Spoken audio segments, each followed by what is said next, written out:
F LCM पे based question 2 number में आते ही हैं, तो इनको थोड़ा ध्यान से अपन याद करें।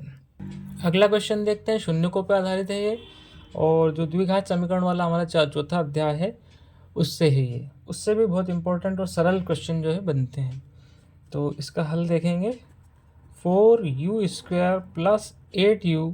अब हम इसको कैसे लिख सकते हैं, यहाँ पे u की घात 2 है और यहाँ पे u की घात 1 है, तो एक u कॉमन लिया जा सकता है। और क्या कॉमन लिया जा सकता है, 4 और 8, तो 4 के पहाड़े में 8 आता है ना, तो इसलिए यहाँ पे 4 भी अपन कॉमन ले सकते हैं। तो पहले फिर से एक बार लिखते हैं समीकरण। तो 4u इंटू यू लिख सकते हैं क्या, u² को हम लिख सकते हैं u इंटू यू, प्लस 8 है तो 8 को क्या लिखा जा सकता है, 4 गुणा 2, 4 दूनी 8, 8 और ये u साथ में है।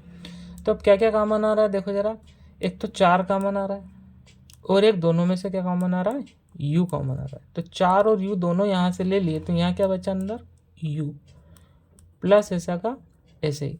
अब u भी कॉमन आ गया और 4 भी कॉमन आ गया, यहाँ पे कितना बचा, केवल 2, तो ब्रैकेट के अंदर बच जाता है u प्लस 2 और 4u जो है बाहर आ जाता है। तो इस तरीके से इसके गुणनखंड हुए। अब शून्य ज्ञात करने के लिए क्या करते हैं अपन, जो भी हमारा बहुपद दिया हुआ है, द्विघात समीकरण दिया हुआ है, उसको शून्य के बराबर रखते हैं। तो हम इसका क्या करते हैं, इसको शून्य के बराबर रखते हैं।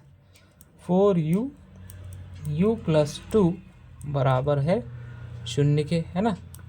तो बराबर शून्य रखने पर जब ऐसा होता है, तो जैसे कभी भी शून्य कब आती है, अगर दो संख्याओं का गुणनफल जो है वो शून्य आ रहा है, इसका मतलब उन दोनों में से एक शून्य ज़रूर है, तभी वो पूरा गुणनफल क्या हुआ, शून्य हुआ। तो फिर या तो ये शून्य हो सकता है या फिर ये शून्य हो सकता है। तो इसीलिए हम क्या रखें, या तो 4u इक्वल टू 0 या फिर क्या होगा, u प्लस 2 इक्वल टू 0। अब ये अगर 0 है तो इसका मतलब u और 0 के बटे में क्या चला जाएगा, 4, यानी कि u स्वयं क्या है, 0। और अगर इस पार्ट को अपन हल करें तो क्या होगा, u और 2 का उधर पक्षांतर हो जाएगा, 2 गया इधर तो 0 माइनस 2, यानी कि क्योंकि 2 प्लस का इधर गया तो -2, u बराबर -2। तो इस तरीके से हमारा शून्य क्या आ गया, एक तो आ गया 0 और एक आ गया 2, लिखेंगे। अतः शून्यक 0 -2 है, और ये हो गया हमारा आंसर। इजी है और 2 नंबर इसके आसानी से मिल जाएंगे। अगला क्वेश्चन देखेंगे। अगला क्वेश्चन फिर वही द्विघात बहुपद से है। एक द्विघात बहुपद ज्ञात कीजिए जिसके शून्यकों का योगफल -1 तथा गुणनफल क्या हो, कर्णिक 5। तो इसके लिए एक सूत्र है, बहुत आसान है। सूत्र क्या है कि यदि शून्यकों का जो अपने को दिया हुआ है वो क्या है, शून्यकों का योगफल दिया हुआ है। योगफल यानी अगर शून्य को हम अल्फा बीटा माने तो क्या होते हैं, alpha plus beta. Alpha plus beta क्या दिया हुआ है, -1। और क्या दिया हमको, शून्यकों का गुणनफल यानी alpha into beta. Alpha into beta कितना दिया है, √5।